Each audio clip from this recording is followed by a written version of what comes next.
আজকে তোমাদের আমি সুন্দর একটা গ্রাম দেখাবো। দেখে তোমাদের অনেক অনেক ভালো লাগবে। আর ভিডিওটা প্রথম থেকে শেষ পর্যন্ত দেখো, তোমাদের কাছে অনেক কিছু দেখারও আছে। এখানে দেখতে পারবে তোমাদের যারা ব্রাজিল আর্জেন্টিনার ভক্ত, আমি তো ব্রাজিল, আর যারা আর্জেন্টিনা তাদের জন্য অপেক্ষা করছে সুন্দর একটা জিনিস দেখার জন্য। তো অপেক্ষা করতে থাকো আর দেখতে থাকো ভিডিওটা। আর হলো এই যে সেই অপেক্ষার জিনিস তোমাদের দেখাবো ভাই রে ভাই, যারা আর্জেন্টিনার ফ্যান তাদের এই বাড়িটা এত সুন্দর।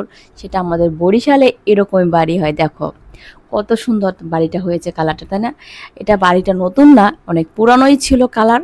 তবে তারা অনেক ভক্ত আর্জেন্টিনার সেরকম। তবে আমি তো ব্রাজিল, তাই আমি হিংসা করি না, যে যে দল সাপোর্ট করতে পারো, কোনো ব্যাপার না। তো আমার তো দেখে অনেক অনেক ভালো লেগেছে।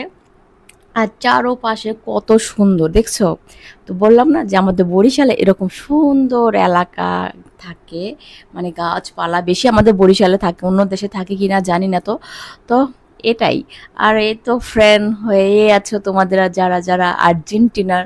তো বাড়িটা তোমাদের কাছে কেমন লেগেছে? আমরা আর একটা বাড়িতে চলে আসছি, সেটা হলো তারা অনেক ড্রাগন গাছ ভাই। এটা গ্রামে, এটা তুমি দেখলে হঠাৎ করে ভাববা যে এটা মনে হয় শহর।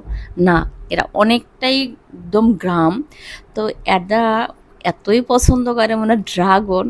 তো কিনে খেতে হবে না, যদি তোমরা আমাদের বোনের বাড়িতে আসো বেড়াতে, তাহলে আমার মনে হয় তোমাদের ড্রাগন বস্তা করে নিয়ে যেতে পারবো।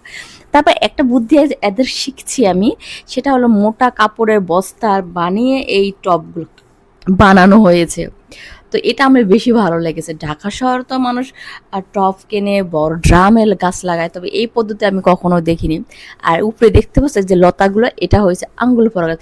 এ পাকে আমার বোন চলেই গেছে আমাকে ছেড়ে। আমি কি এই চার বাইতে পারি? অনেক বছর সে ছোটবেলা চার বাইছে কয়েকবার না পড়িয়ে গিয়েছিলাম। তো সে আবার পোস্ট নিচ্ছে, বাবা তুই আস, তাই বলতেছে। আমি আসতে পারবো না? আমি অবশ্যই পারবো। তবে আমার একটু অনেক ভয় করতেছিল। তারপর সমস্যা নাই, আমি আস্তে আস্তে চলে যাচ্ছি। সেই এক জায়গায় চলে যাব। সে জায়গায় কোথায় জানো? ওই যে দেখেছিলাম মাছ, সেই মাছ। এটা হচ্ছে সে আমার বোনেরই শ্বশুর বাড়ি, এটা আমাদের বাড়ি না।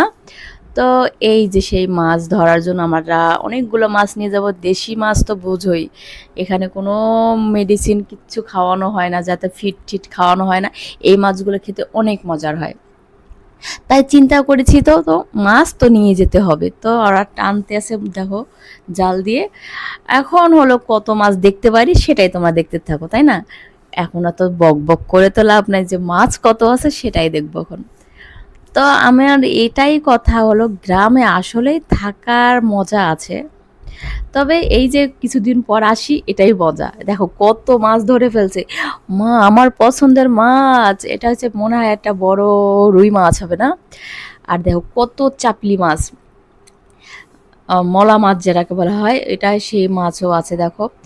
এই মাছগুলো খেতে গেলে অনেক মজার হয় বলে আমার বলছে আমার বোন, যে দেখিস তোর এই ঢাকা শহরের মাছ আর গ্রামের মাছ এত মজা, মুখে লেগেই থাকবে। সত্যি তাই মনে হচ্ছে, নিয়ে না গেলে হবে। আসছি যখন নিয়ে যাব। তো তোমাদের কাছে কেমন লেগেছে এই গ্রামের একদম পরিবেশটা? আশা করি অনেক ভালো লেগেছে। আর যদি ভালো লাগে অবশ্যই লাইক কমেন্ট শেয়ার করবা। আর দ্বিতীয় কোনো ভিডিওতে আবার তোমাদের নিয়ে আসব। এ পর্যন্তই, তোমরা ভালো থাকো। আশা করা যায় আমার মাছও প্রায় ধরা হয়ে গেছে। এখন চলে যাব, আমার একটু কাজেরও তাড়া আছে। তো চলে যাই, পরবর্তীতে কোনো ভিডিওতে আবার দেখা হবে। এ পর্যন্ত তোমরা ভালো থেকো।